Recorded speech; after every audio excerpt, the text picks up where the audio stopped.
사망 권세 깨뜨리시고 부활하신 우리 주님의 이 부활을 여러분이 온전히 누리시고 새 생명의 축복을 다시 한번 회복하는 복된 오늘이 될 수 있기를 바랍니다. 해마다 부활절이 오면 실제 부활했는지에 대한 논쟁들이 좀 있습니다. 우리는 당연히 예수님 부활하셨지라고 생각하지만 부활의 역사성에 대해서는 신학자들 사이에서도 또 교단별로 교회마다 좀 다른 생각들을 가지고 있는 것 사실입니다. 부활, 실제로 예수님이 성경에 기록된 그대로 부활하셨는가? 여기에 대해서 의문을 가지는 사람들이 많다라는 뜻이죠. 물론 그렇다고 해서 부활절이 필요 없다라고 생각하는 건 아니에요. 부활은 실제 사건을 기념한다기보다는 그들의 말입니다. 자기들이 소망하고 신앙하는 것을 그런 사건으로 투영시켜 놓은 것이다. 초대교회의 믿음을 반영하는 것이지 진짜 죽은 사람이 부활했겠어? 이렇게 생각한다라는 것이죠. 그래서 부활 사건 자체를 믿지 않더라도 부활 신앙은 가질 수 있다라고 생각합니다. 초대교회도 그런 의구심들이 있었죠. 12절을 한번 보시면 그리스도께서 죽은 자 가운데서 다시 살아나셨다 전파하셨거늘 너희 중에 어떤 사람은 어찌하여 죽은 자 가운데 부활이 없다 하느냐라고 말하죠. 고린도 교회 안에서도 예수님이 부활하셨다라는 사실에 대해서 의문을 제기합니다.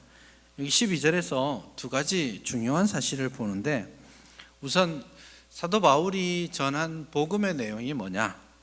그렇게 묻는다면 예수님께서 죽으셨고 부활하셨다라는 것이 복음의 본질입니다. 그래서 기독교회의 가장 중요한 근간, 기둥, 그것은 예수님의 죽으심과 예수님의 부활하심입니다. 이게 기독교 신앙의 시작이요 끝입니다. 이거 없으면 아무것도 아니에요. 우리가 알고 있는 모든 것은 이 토대 위에 서 있습니다. 그래서 이게 흔들리면 기독교는 있을 필요가 없습니다. 교회 빨리 문 닫아야 되고요. 우리 이렇게 시간 들여서 예배 드린다고 앉아 있을 필요 하나도 없습니다. 그만큼 예수님의 죽으심과 부활은 우리의 모든 존재를 설명하는 출발점입니다. 그걸 말하죠. 사도 바울의 복음 전도, 이것은 항상 예수님의 십자가와 예수님의 부활에 고정되어 있습니다. 우리가 고린도전서 15장을 보지만 고린도전서도 마찬가지입니다. 1장을 탁 열면 예수님의 십자가 이야기로 시작합니다. 그리고 고린도전서를 마치는 이 시점에 예수님의 부활 이야기로 마칩니다. 그래서 이게 사도 바울의 의식 구조입니다. 예수님의 십자가, 예수님의 부활, 이게 기독교 신앙의 전부라고 생각하는 거죠. 1년 6개월 동안 고린도에서 사도 바울이 복음을 전했습니다. 그 복음의 내용 복잡하지 않습니다. 예수님 죽으셨다. 그리고 예수님 다시 사셨다. 이거예요. 그거 전하기 위해서 사도 바울은 그렇게 충성스럽게 봉사하고 섬김의 일들을 했습니다. 사도 바울은 사실 다른 제자들하고는 좀 다른 출발에 서 있었죠. 다른 제자들처럼 살아계셨을 때 예수님을 본 적이 없습니다. 그러니 예수님이 설교하신 내용을 들어본 적도 없고, 또 예수님을 실물로 보거나 혹은 예수님이 행하신 기적이나 이런 거 본 적 없습니다. 근데 이 사도 바울은 딱 하나, 자신의 출발점은 다메섹 도상에서 부활하신 예수님께서 자신에게 나타나셨다는 것. 그게 사도 바울의 모든 인생을 뒤바꾸는 사건이었습니다. 그래서 이 바울이 전한 그 서신서들을 보시면 부활하신 주님에 대한 강조가 아주 많이 두드러집니다. 그래서 예수 그리스도, 존귀하게 되신 그리스도, 이게 사도 바울의 복음의 핵심인 거죠. 그런데 이 복음에 대해서 의심하는 사람들이 나오고 있는 것이고, 거기에 대해서 사도 바울이 지금 좀 논증하고 싶습니다. 부활은 진짜 일어난 사건이야 라고 말하고 싶은데 먼저는 자기가 전한 복음의 진리에 대해서 먼저 이야기합니다. 예수님의 십자가와 부활이 본질인데 이것은 내가 1년 6개월 동안 너희들에게 전한 것이고 사실은 나도 그것을 받은 것이고, 그래서 1절에 보시면 너희에게 전한 복음을 너희에게 알게 하노니 너희가 받은 것이고 또 그 가운데 선 것이고, 2절에 가면 그로 말미암아 구원을 받게 될 것이다, 그렇게 말하고 있습니다. 그래서 이 부활신앙, 십자가와 부활신앙, 이것이 우리가 가지고 있는 모든 것인데 과거에 받은 것을 굳게 지키고 지금 오늘 그 신앙 토대 위에 굳게 서 있어야 하고, 어떤 어려움과 어떤 환란이 있다 하더라도 그 믿음을 끝까지 지켜서 완전한 구원에 이르러야 할 것이다.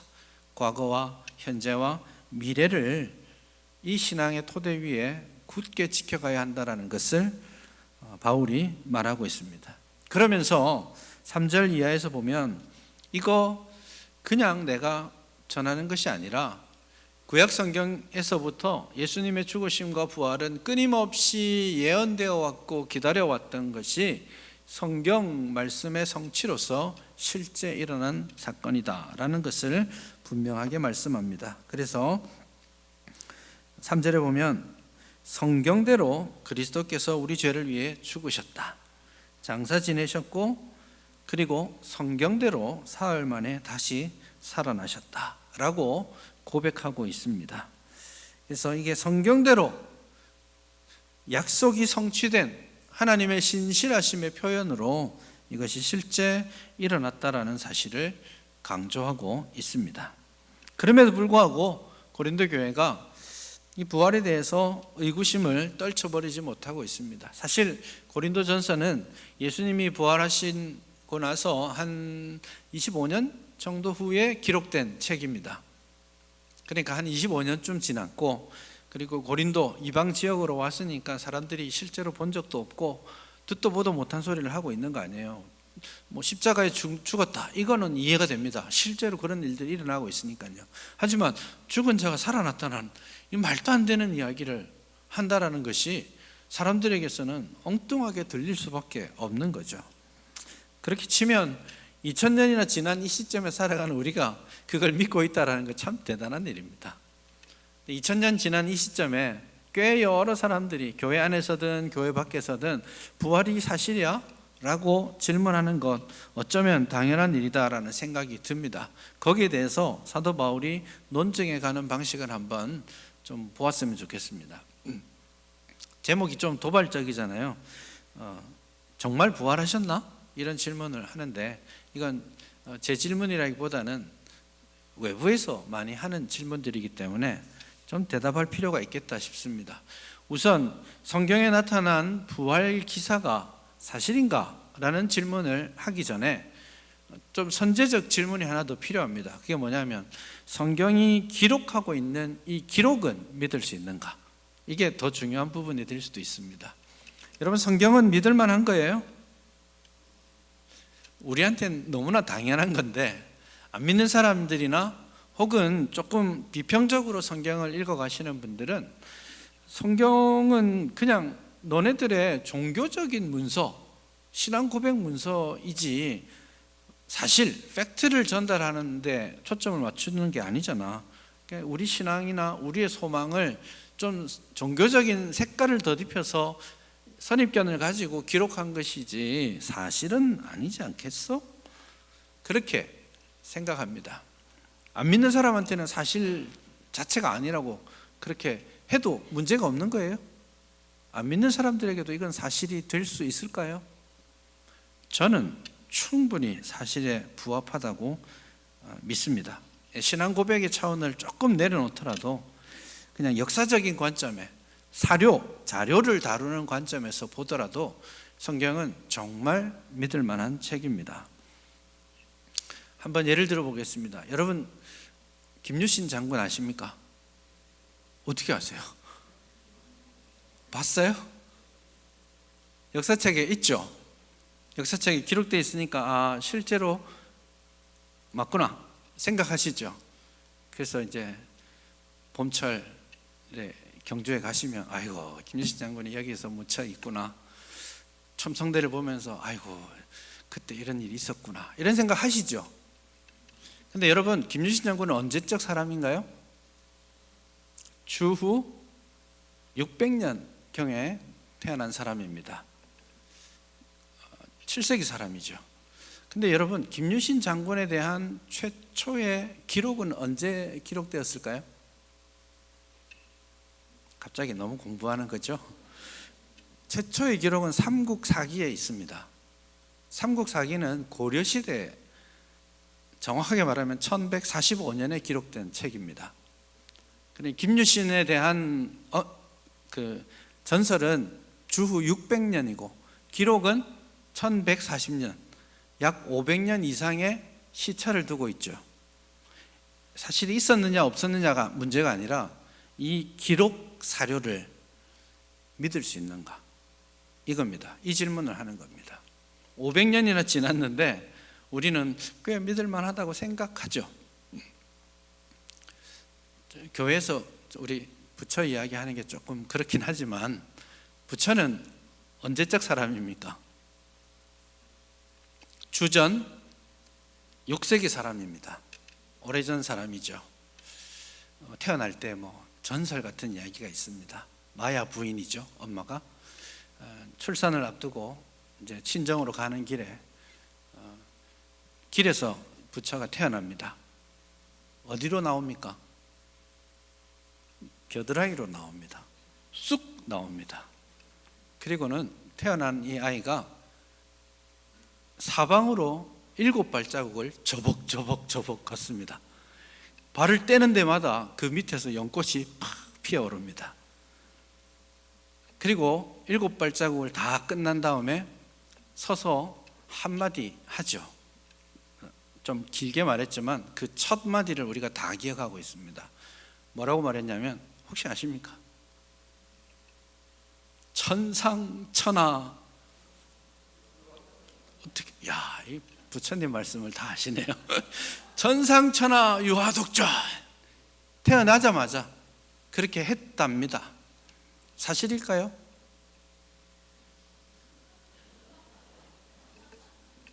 그 사실 자체에 대해서 말하고 싶은 거 아니에요. 그 기록이 최초로 언제 기록되었느냐? 주후 1세기입니다.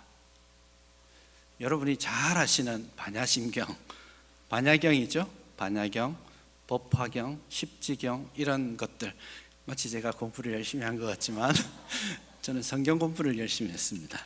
그런 경전들이 주후 1세기에 기록됩니다. 그래서 600년이나 지난 다음에 부처의 이야기가 기록되기 시작했어요.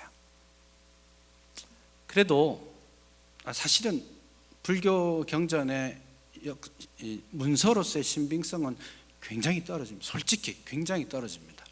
그건 사실인 것 같고, 그 외에도 공자의 이야기 다 알고 있죠. 300년 지난 다음에 기록됩니다. 무슬림 이야기, 모하메트 이야기, 그가 죽은 630년대 이후에 800년 되어서, 그러니까 170년이 지난 다음에 첫 기록이 나옵니다. 우리가 아리스토텔레스의 기록, 저도 읽어보고 막 너무너무 감동하고 이렇게 하는데, 사실은 아리스토텔레스 죽고 나서 1100년이 지난 다음에 기록된 첫 자료가 나옵니다. 사실은 고대 문헌들이 실제 사건과 기록 사이에 엄청난 간격을 가지고 있어요. 그 말의 의미는 기록 문서가 오염될 가능성이 매우 높다라는 겁니다. 그러면 성경은 어떨까요?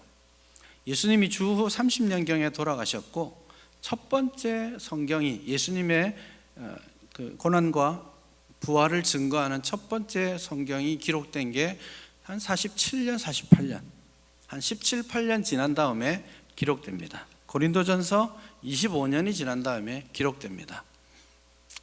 그 사이는 다른 고대의 문헌과는 비교할 수 없을 만큼 간격이 짧습니다. 이 말의 의미가 뭐냐? 왜곡되기 어렵다라는 말이죠. 여러분, 지금 누군가가, 우리 교회 누군가가 20년 전에 우리 100주년 그 기념관 건립한 그 역사를 쓴다고 생각해 보십시오. 썼어요. 그러면 여러분들은 매 눈을 가지고 보겠죠. 맞아, 그때 이랬지. 이건 뭐지? 이거 맞아? 사실이야? 이런 질문 하게 될 겁니다. 제가 와서 한 2해 전에 어떤 분이 20여 년 전에 헌물한 물건과 관련된 말씀을 잠깐 듣고 나눈 적이 있었는데, 그날 점심 먹고 장로님들이 오셔가지고 목사님, 사실이 아닙니다. 그때 제가 있었습니다. 그러면서 그때 이거는 이랬고 목사님 잠깐만요 하더니 우리 100주년 기념관 가가지고 자료를 탁 들고 와서 요렇게 돼 있죠 목사님, 사실은 이겁니다. 이렇게 된 거예요. 이게 뭘 의미합니까? 지금 20년 전에 이야기를 하면 여기 서슬이 그렇게 그때 이야기를 다 알고 계시는 분들이 앉아 계시잖아요. 근데 그때 중요한 사건을 누군가가 왜곡해서 전달한다? 가능하지 않은 구조이죠. 이미 아마 여러분, 제가 20년 전이라고 하니까 아닌데 사실은 19년밖에 안 지났는데 이러실 분도 여기 계실 거예요. 그만큼 시간이 길지 않다라는 거예요. 그 기간 동안 예수님의 숱하게 예수님의 십자가와 부활을 증거했고 기록되었지만 누구도 거기에 대해서 부인하지 않고 있다라는 거죠. 그 말을 하기 위해서 5절에 보면 예수님 부활하셨어, 성경대로 부활하셨어 라고 말한 다음에 베드로가 베드로에게 나타나 주셨다. 12제자들에게 나타나 주셨다. 500여 명의 형제들에게 나타나셨다. 야고보에게도 나타나셨다. 모든 사도와 마지막에는 나에게도 나타나셨다. 그렇게 말씀해 주고 있습니다.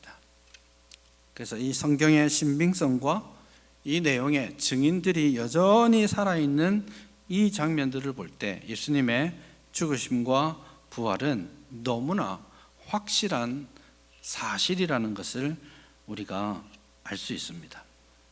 불신자들에게도 마찬가지예요. 여러분, 이거 딱 확신 가지고 계셔야 됩니다. 신앙적으로도 이 부활이 사실이고 역사적으로나 자료나 모든 면에서 사실입니다. 신약 성경에 대한 우리가 원본이 없잖아요. 사실은 불교 경전도 어떤 경전도 원본은 가지고 있지 않습니다. 우리가 성경 원본도 당연히 가지고 있지 않지만 저는 신약 성경의 99% 이상이 원래 기록된 그대로 있다라고 생각합니다. 왜냐? 지금 우리가 가지고 있는 이 성경뿐만 아니라 성경의 사본, 베껴 쓴 것들 있죠? 사본과 번역한 역본들이 지금 우리에게 남아있는 것만 2만 5천 개의 사본과 역본이 있습니다. 성경이 촘촘하게 서로를 확인시켜 주어서 지금 여기까지 우리 신약 성경을 지금 우리가 가지고 있는 겁니다. 역사적으로 이 생각들을 뚜렷하게 가지고 누가 이 부활이 진짜냐 마냐 이런 걸 묻는다면 확신을 하고 사실을 말씀하셔도 좋다고 저는 생각합니다. 6절에서 500여 형제에게 일시에 보이셨다. 조작 가능성 없다라는 뜻입니다. 여기서 다 봤어요. 그래서 제가 딴소리하면 여러분들이 바로 문제 제기를 하겠죠. 그러면서 그렇게 말하죠. 그들 중에 대다수가 지금도 살아있다. 내가 이 말을 쓰고 있지만 그때 본 사람이 부지기수다. 그렇게 말하고 있는 것이죠. 그래서 성경의 이 부활 사건은 결코 의심될 필요가 없는 사실이다. 그렇게 말하죠. 그렇게 말하면서 한 걸음 더 나아갑니다. 사도들의 이야기, 게바와 12제자들과 형제들 그리고 야고보 자기 자신에 이르기까지 사도들을 이야기하는데 이게 한 걸음 더 나아간 논증인데요. 어쩌면 이 사람들의 모습을 보면서 부활을 확신할 수 있을 거야 라고 말하는 것입니다. 실제로 부활 자체를 본 사람은 이제 없어요. 그러나 그 주변에 있는 사람들을 보면서 부활이 실제했구나라는 것을 확인하는 것이죠.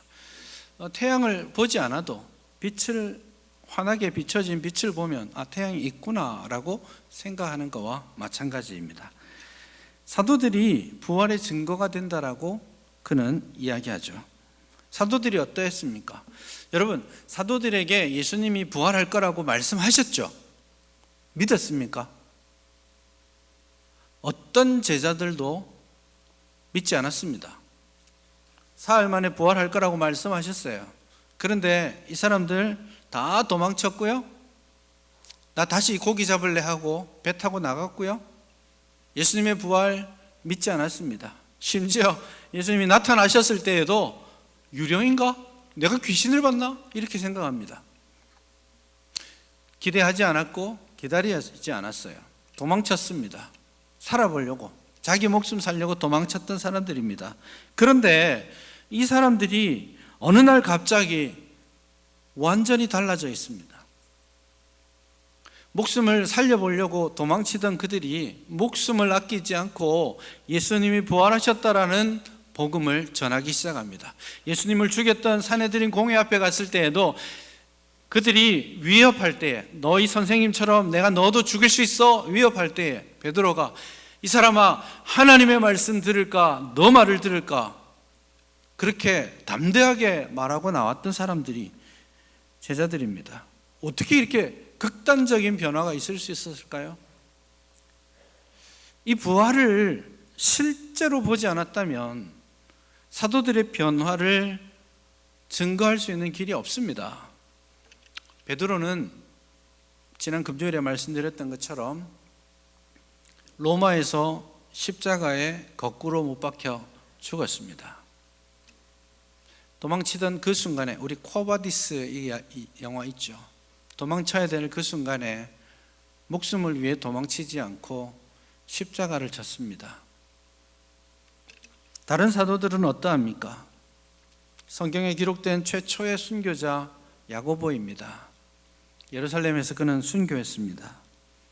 빌립 터키까지 가서 복음 전하다가 그곳에서 순교했습니다.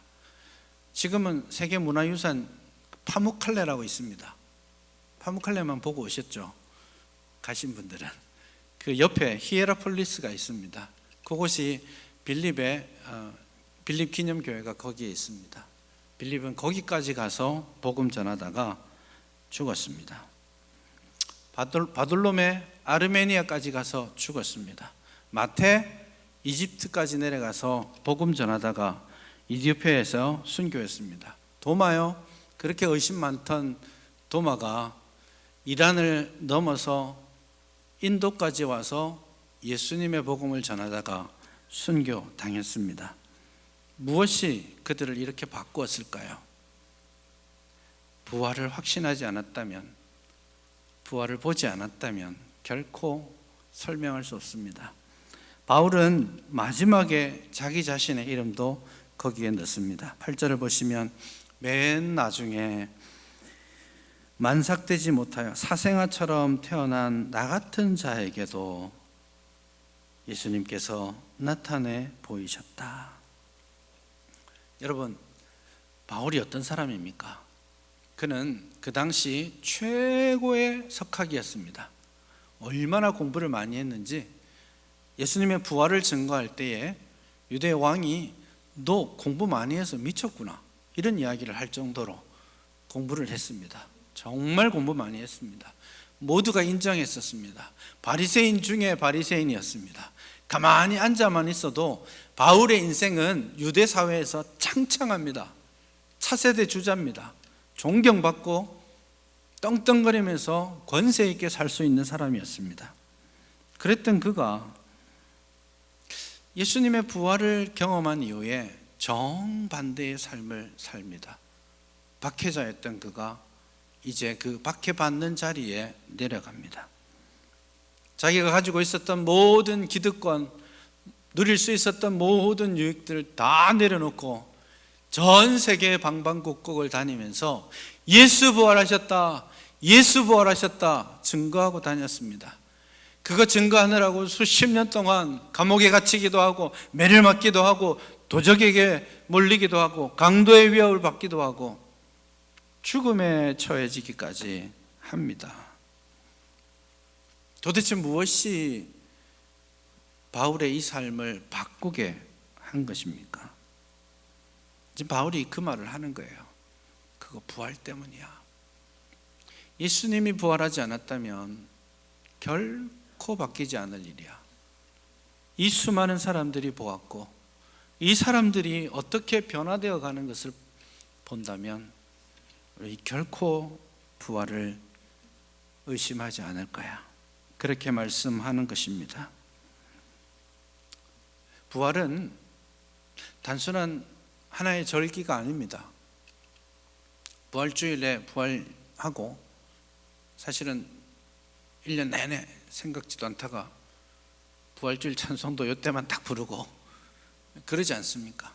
근데 부활은 그렇게 하나의 역사적 사실을 기념하고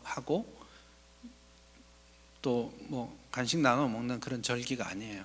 부활은 사실은 내 삶의 중심이 이동되는 겁니다.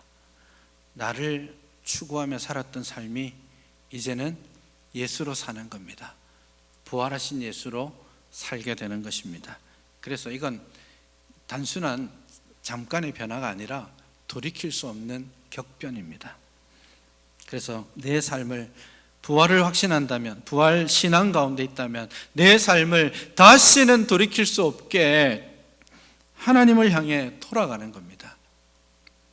과거에 추구해왔던 모든 것이 다 배설물처럼 여겨지게 되는 것이 부활 사건입니다. 베드로가 그러했고 바울이 그러했고 제자들이 그러했고 이 땅에 수많은 믿음의 우리의 선배들이 수천 년 동안 자신의 삶을 송두리째 바꾸며 전혀 기대하지 않았던 주를 위한 삶의 헌신, 그걸 이루어왔던 역사가 교회의 역사입니다. 여러분 부활을 믿으십니까? 그렇다면 여러분 부활을 살고 계십니까? 부활 생명으로 살고 계십니까? 그랬다지 믿어, 그 정도가 아니라 다시는 돌아설 수 없을 만큼 내 삶의 중심을 내가 아니라 그리스도께로 이동시키고 그리스도 중심으로 그리스도의 부활을 살아내고 확신 가운데 증거하는 삶을 살고 계십니까? 부활하실 것을 믿습니까? 다 믿는데 너무 많은 사람들이 이 땅에 관심을 가지고 삽니다. 쑥 지나가 버릴 건데 부활은 어디로 갔는지 몰라요. 그냥 믿습니다라고 하면서 십자가와 일치되지 않는 내 삶의 방향, 부활과 일치되지 않는 내 삶의 방향을 그대로 방치해두고 있습니다. 그러니 입술로 부활을 믿는다고 하지만 실제로 부활을 살아내고 있는 사람들이 없죠.